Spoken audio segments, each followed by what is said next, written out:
नमस्ते छात्रों, कक्षा 9वीं और 10वीं विषय हिंदी। आज का हमारा विषयांश है विज्ञापन। अब इस विज्ञापन शब्द का सबसे पहले आपको अर्थ नहीं समझा होगा, क्योंकि मेरे अनुभव से मैं देखती हूँ कि चलो बच्चा विज्ञापन सीखेंगे कहने के बाद सबके चेहरे पर एक नई भौचक दिखाई देती है। तो इसीलिए इस विज्ञापन को मैं इंग्लिश शब्द बताती हूँ कि जिसे सुनकर मुझे अनुभव है कि क्लास के हर कोने के बच्चों को इस विज्ञापन का अर्थ समझ में आता है और उन्हें बड़ा अच्छा लगता है समझने के बाद कि अरे हम तो बहुत अच्छी चीज पढ़ने वाले हैं। तो इस विज्ञापन को कहा जाता है इंग्लिश में एडवर्टाइज। याद आया, समझ में आया? तो एडवर्टाइज मतलब आप लोगों को समझ में आता, लेकिन उसे हिंदी में क्या कहा जाता है? विज्ञापन। तो आज हम ऐसा ही विज्ञापन मतलब एडवर्टाइज कैसे बनानी होती है इसका अध्ययन आज के इस वीडियो में करने वाले हैं। अब ये एडवर्टाइज आप लोग क्यों जानते हो? क्योंकि हर किसी के घर में टेलीविजन है, मतलब टीवी है। इस टीवी पर इतनी भरमार होती है एडवर्टाइज की कि जिसकी वजह से बच्चे से बूढ़े तक सब लोग इस एडवर्टाइज को जानते हैं। अब इस एडवर्टाइज की जरूरत क्या है, क्या आवश्यकता है? तो बच्चों, आज का वर्तमान युग विज्ञापन का ही तो युग है। वर्तमान युग विज्ञान का जिस प्रकार से है कि जिसकी वजह से इंटरनेट के माध्यम से हम आप लोगों को वीडियो भेज रहे हैं, ये सुविधा भी विज्ञान के युग से हुआ है। और इसी विज्ञान युग में विज्ञापन का भी बहुत ही ज्यादा योगदान है, महत्व है। क्योंकि आप देखते हो कि व्यापार जगत हो, फिल्म जगत हो या शिक्षा का जगत हो, इन सभी में विज्ञापन का माध्यम एक ऐसा है कि जो बहुत ही प्रभावशाली होता है। वो कैसे? तो आप जैसे स्कूल से घर से स्कूल में आते हो तो आते समय आपको कई बोर्ड्स लगे हुए दिखाई देते हैं, या आप शॉपिंग के लिए शहर में जाते हो तो वहाँ पर भी बड़े बड़े होर्डिंग्स दिखाई देते हैं जिस पर चित्र होता है, कुछ लिखा हुआ होता है। जैसे ज्वेलरी शॉप का विज्ञापन वहाँ पर दिया हुआ है तो कुछ एक स्त्री दिखाई देती है चित्र में, जिसे बहुत बड़े बड़े गहने पहने हुए रहते हैं। तो इस प्रकार से चित्र को देखकर आपका मन वो होर्डिंग्स को देखने की, वहाँ पर क्या लिखा है पढ़ने की इच्छा जरूर होती है या नहीं? होती है ना। तो बस में भी हम चलते समय खिड़की से उस विज्ञापन को मतलब उस होर्डिंग्स पे क्या लिखा है उसे देखने की कोशिश जरूर करते हैं। तो ऐसे ही ये होर्डिंग्स क्यों बनाए जाते हैं? पत्र पत्रिकाओं में विज्ञापन क्यों दिया जाता है? आपके घर में समाचार पत्र यदि आता होगा तो उसमें भी आप एडवर्टाइज देखते हो, मतलब विज्ञापन देखते हो, कई चीजों का विज्ञापन आता है। हमारे स्कूल में भी आप देखते हैं समर कैंप होता है। इस समर कैंप में भी एक पत्रक मतलब पम्पलेट आपको दिया जाता है, उसमें उसकी वो समर कैंप की विशेषता क्या है वो लिखा रहता है। हमारे यहाँ ड्राइंग की क्लासेस लिए जाएंगे, संगीत सिखाया जाएगा, कंप्यूटर क्लास लिया जाएगा। इन सभी की जानकारी वहाँ पर होने के बाद वो पम्पलेट जो पढ़ते हैं वो पढ़ने के बाद अपने बच्चों को अपने इस समर कैंप वाले स्कूल में जरूर भेजते। तो इस प्रकार हमें किसी चीज का विज्ञापन करना है, मतलब लोगों तक जानकारी पहुँचाना है, तो ये विज्ञापन का सहारा लिया जाता है। अब विज्ञापन का सही अर्थ क्या होता है? तो विज्ञापन का अर्थ होता है कि विशिष्ट सूचना या जानकारी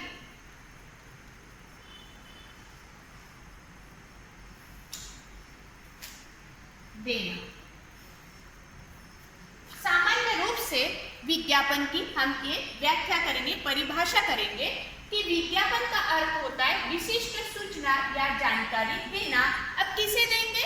उपभोक्ता को। किसे देंगे? उपभोक्ता को, मतलब लोगों को ये जानकारी विज्ञापन के माध्यम से दी जाती है। तो ये आवश्यकता क्यों है? क्योंकि वर्तमान युग में हम देखते हैं कि हर चीज में इतनी प्रतियोगिता होती है कि किसका माल अच्छा है, कौन सी स्कूल सबसे अच्छी है, तो लोगों तक ये अच्छाई की बातें पहुंचाने के लिए क्या किया जाता है, विज्ञापन। फिर वो स्कूल का हो, जैसे आपको कोई नया दुकान खोलना है, शोरूम बनाना है, शोरूम खोलना है, तो वो समय पर सबसे पहले वो चीज का विज्ञापन किया जाता है, मतलब एडवर्टाइज की जाती है। अब ये एडवर्टाइज करने के बाद होता क्या है कि उपभोक्ता उन सभी चित्रों को देखकर, वहां पर लिखी हुई जानकारी को कम शब्दों में पढ़कर उस चीज की तरफ आकर्षित होता है। उपभोक्ता की इच्छा उस विज्ञापन को देखकर वो चीज खरीदने की होती है। क्यों होती है? क्योंकि विज्ञापन में वो चीज का रूप, उसके गुण, उसकी उपयुक्तता और उसका मूल्य भी दिया हुआ रहता है, और उसके बाद उसे बहुत ही आकर्षित किया हुआ रहता है, तो इसीलिए उपभोक्ता उसके तरफ आकर्षित होता है। अब ये हो गई विज्ञापन की आवश्यकता, उसका अर्थ क्या है। लेकिन हमारे पेपर में, बोर्ड पेपर में या 9th कक्षा में भी आपको ये विज्ञापन 5 मार्क्स के लिए लिखने के लिए आता है। अब उपयोजित लेखन में पत्र लेखन, निबंध लेखन, कहानी लेखन, एक पद्यांश दिया होता है कि जिसके ऊपर ऐसे प्रश्न तैयार करना होता है कि जिसके उत्तर एक एक वाक्य में हो। ये सभी बातों के साथ साथ ये विज्ञापन भी हमें 5 मार्क्स के लिए पूछा जाता है। तो ये विज्ञापन पेपर में हमें कैसा लिखना है, इसलिए मैं सबसे पहले कौन कौन सी बातों की सावधानी हमें बरतनी है, कौन सी बातों की तरफ हमें ध्यान देना है, वो बातें मैं आपको सबसे पहले बताऊंगी। उसमें पहला है विज्ञापन को आकर्षक बनाएं।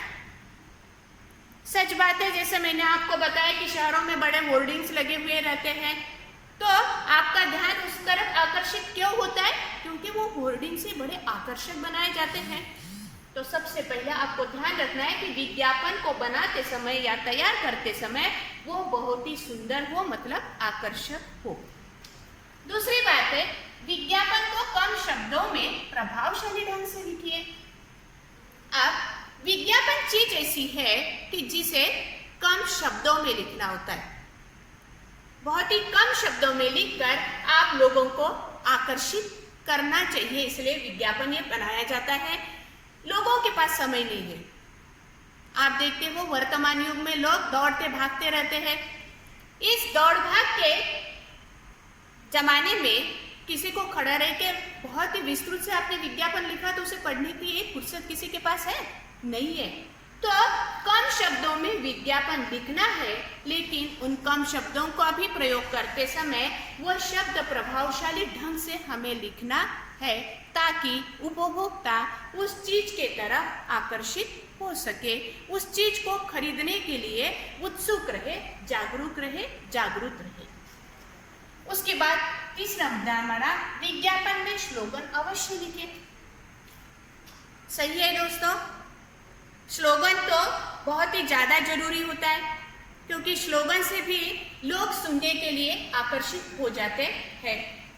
अब विज्ञापन में स्लोगन, जैसे आपका दिया हुआ जो विषय है, विषय के आधार पर आप उसमें स्लोगन लिख सकते हो। अब मुझे पता है समर कैंप में आप लोगों ने कोरोना वायरस पर बहुत से स्लोगन, सुंदर स्लोगन आप लोग तैयार कर सकते हो, किए थे। तो कोरोना वायरस का यदि मैंने स्वाध्याय दिया है, यदि प्रश्न आया है, तो उसमें आप लिख सकते हो, चेहरे पर मास्क, 1 मीटर की दूरी कोरोना वायरस को भगाने के लिए है जरूरी। इस प्रकार का स्लोगन भी आप अपने विषय के अनुसार उसमें लिख सकते हो, ताकि वो आकर्षक हो जाए, लोगों का ध्यान आकर्षित कर सके। उसके बाद विज्ञापन में ड्राइंग और स्केच का प्रयोग करें। विज्ञापन करते समय, मतलब एडवर्टाइज, ध्यान रखना है हमारे हिंदी का शब्द कौन सा है, विज्ञापन। ये विज्ञापन बनाते समय ड्राइंग और स्केच का प्रयोग जरूर करें। आप कहोगे कि मुझे ड्राइंग तो आता नहीं, लेकिन फिर भी हमारे पेपर में आपको इस ड्राइंग का कुछ ना विषय से संबंधित, जैसे कोरोना वायरस का विषय है तो कोरोना वायरस कैसा होता है आप बार बार हर मीडिया में देखते हुए, टेलीविजन पर देखते हो, आप पत्रिकाओं में देखते हो। तो वो कोरोना वायरस कैसा होता है उसका चित्र जरूर आप बना सकते हो, स्केच कर दीजिए, तो विज्ञापन आपका आकर्षक बन सकता है। उसके बाद विज्ञापन में दिए गए विषय की विशेषता लिखें। ये बहुत जरूरी है दोस्तों, क्योंकि विज्ञापन हम जिस चीज का कर रहे हैं उसकी विशेषता छोड़ के उसके चित्र बना रहे हैं, उसके स्लोगन लिख रहे हैं, उसी से काम नहीं चलेगा। तो विज्ञापन करते समय हमारा विषय कौन सा है उस विषय पर भी ध्यान केंद्रित करना आवश्यक है। जैसे कोरोना वायरस का आपके पास विषय है, कोरोना वायरस से बचने के लिए आपको विज्ञापन तैयार करना है, तो ऐसे समय पर विषय में आप बचने के कुछ 5-6 मार्क या बचने के लिए क्या क्या करना चाहिए, या और दूसरा विषय लेंगे जैसे आपको कलम बेचना है, कलम का आप विज्ञापन तैयार कर रहे हो, तो कलम की आपकी क्या क्या विशेषता है, उसके क्या क्या फायदे हैं, वो 2-4 पॉइंट में आपको लिखना है, ताकि उस विज्ञापन में उस विषय की विशेषता जरूर रहे। उसके बाद है 6वां पॉइंट हमारा, विज्ञापन में शीर्षक अवश्य लिखे। सही है, पाठ का शीर्षक पढ़ते ही आप उस पाठ की तरफ आकर्षित होते हो। आज क्या पढ़ाने वाले हैं, मैंने विज्ञापन जैसे बताया तो आपको समझ में नहीं आया, लेकिन मैंने इंग्लिश में एडवर्टाइज बोल दिया तो आपको चलो एडवर्टाइज सीखना है तो बड़ा अच्छा लगा ना। तो उसी प्रकार किसी भी विषय के लिए शीर्षक आवश्यक होता है, तो उसी लिए आप विज्ञापन में शीर्षक भी अवश्य लिखें। अब इसके लिए मैं उदाहरण दूंगी कि जैसे आपके गांव में कोई रिक्शा घूमता है, कभी कभी माइक में बोला जाता है ना, तो आप लोग सुनते हो, सुनिए सुनिए सुनिए। जरूर आप घर से बाहर निकलते हो या नहीं, आपके सुनने के लिए कान खड़े होते या नहीं होते हैं ना। तो उसी तरह का आपको किसी भी विषय पर शीर्षक देना आवश्यक है। ये शीर्षक आप अलग अलग तरह से दे सकते हो, जैसे कपड़ों का सेल है, सेल महासेल, इस प्रकार से भी आप उसका शीर्षक दे सकते हो। और कोई चीज है आप एक पर एक फ्री दे रहे हो, तो ऐसे समय पर ऊपर आप शीर्षक दे सकते हो, खुश खबर खुश खबर खुश खबर। इस प्रकार से शीर्षक देकर आप अपना विज्ञापन की शुरुआत कर सकते हो। तो इसी प्रकार विज्ञापन में शीर्षक भी अवश्य देना है। आप प्रत्यक्ष रूप से पेपर में आपको लिखते समय क्या करना है, तो सबसे पहले मैं आपको बताऊंगी कि इस तरह से आपको एक रेक्टेंगल बनाना है। अब इस प्रकार से आपने एक आयताकृति बॉक्स बना लेना है। आयताकृति बॉक्स बनाने के बाद यहाँ पे आप उसका शीर्षक दे देंगे। उसके बाद इस बॉक्स में ही, तो एक बॉक्स बनाने के बाद शब्द मर्यादा भी आ जाती है, क्योंकि हमें बहुत ज्यादा लंबा नहीं लिखना है। इस प्रकार से एक बॉक्स बना लीजिए, जिसमें सबसे पहले आपका शीर्षक रहेगा विषय के अनुसार। उसके बाद आप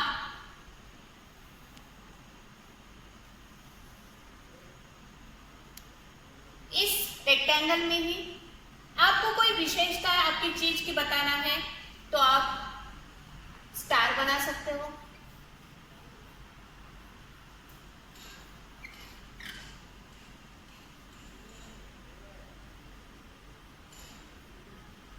अभी इस प्रकार से बने हुए स्टार में आपकी कोई चीज है जिसे आप बेचना चाहते हो, तो आइए एक चीज खरीदिए और दूसरी मुफ्त में पाइए, एक लीजिए और दूसरी मुफ्त में पाइए, ये इस स्टार में आप लिख सकते हो। उसके बाद इस जगह पर आपको खास करके जो चीज आप बेच रहे हो या जिस चीज के लिए आप विज्ञापन कर रहे हो, उस चीज की विशेषताएं आपको यहाँ पर लिखना जरूरी है। उसके बाद और भी कोई चीज है आपके पास की जिसे आप बताना चाहते हो, तो जिसके लिए आप गोला भी बना सकते हो। उस गोले में भी आप अपनी चीज को मतलब लोगों उपभोक्ता के पास पहुंचाने के लिए कोई आकर्षक शब्द का यहाँ पर उपयोग कर सकते हो। जैसे इस गोले में आप लिख सकते हो धमाका, देर न हो जाए। उसके साथ साथ पहले आओ पहले पाओ, स्टॉक सीमित है। अपना सपना साकार करो, इस प्रकार के शब्दों का प्रयोग करते हुए आप इस गोले को और भी अट्रैक्टिव मतलब आकर्षित कर सकते हो।